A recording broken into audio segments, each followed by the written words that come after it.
Our next game, Iowa played Creighton. So this was actually an interesting one. Kind of some criticism, but at the same time, Iowa also swept the men's basketball weekly accolades this week, even though they lost to Creighton here. So it was an interesting one, but I don't know if this Iowa team is anything much different than what they typically are, right? I mean, a lot of offense, not a lot of defense. They're playing a lot of freshmen, but kind of seems to be the same thing all the time. Nick, going into this game, or talking about this game, what were your thoughts? Yeah, I actually was unable to watch this game, but I was not surprised to see the final score. I always like to circle Iowa on the Illini schedule. That's a get-right game for the Illini offense.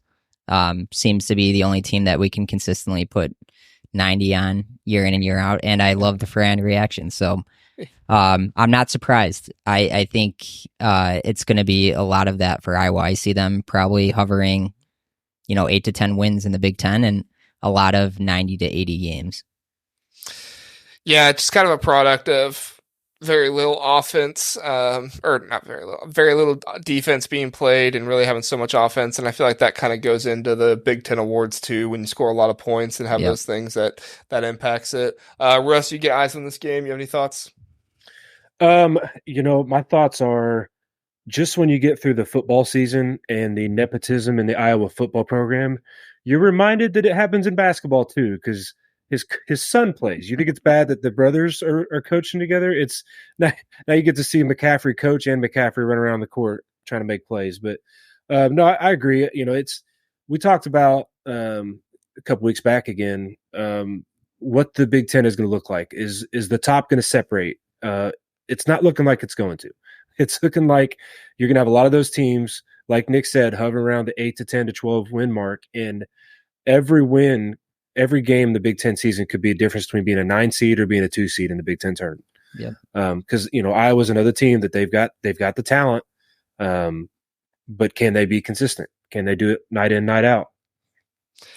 Yeah, I mean, can they play defense? Is really what it comes down to. They have the offense; they're high powered enough; they can make things happen. Their freshmen are doing a good job. But at the end of the day, I think the biggest thing for me is just, I don't know where the leadership is on this Iowa team. I don't know where it comes from. I know they have Fredrick McCaffery.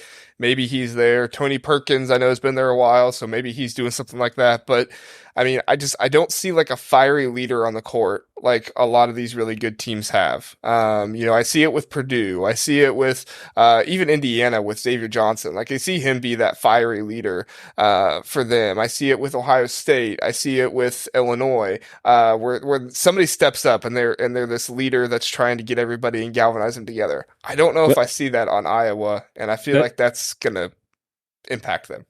That's because Fran brings all the fire. If he brings all the fire and passion. Everybody else is too afraid to even come close to that. So they don't want to challenge his fire. JR, who are the Hawkeyes? Who would you say their best player is? Is Samford up there? I like that Samford. So Samford's like their best scorer. I don't know if I would consider him their best player, just because he doesn't really do anything on defense. If I had to choose a best player, I'd hate to say it, but I'd probably pick Fredrick McCaffery, maybe. Yeah. That's who I would probably say. So Tony Perkins lit up the Illini last year, but he was also Iowa was Ohio State too. Yeah, but Iowa also ran the same play every play down the court in the second half, and Brad played the same defense. So take that for what it is.